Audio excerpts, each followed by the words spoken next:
baxti shundaki, butun hayoti umri davomida nochorga madad, yetimlar boshi silab, o'sha kindi qoni to'kilgan ona yurtning bir chimdin tuprog'ini aziz va azim deya ko'zlariga surtib, uni sharaflab, ulug' xalqqa o'zidan meros qoldirib, millatining qahramoni, suyukli farzandi bo'lishi. Ularning baxti shundaki,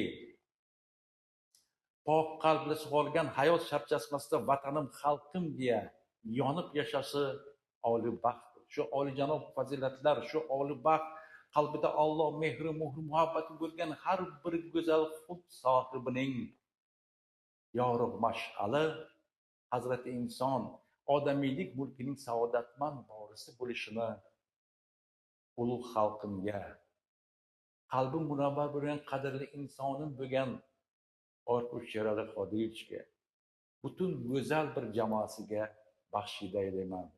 Yashasang dunyoda kulib yashagin. G'amga emas, shodlikka to'lib yashagin. Hayotda o'zingni qo'yma yo'qotib, har lahza o'zingni bilib yashagin.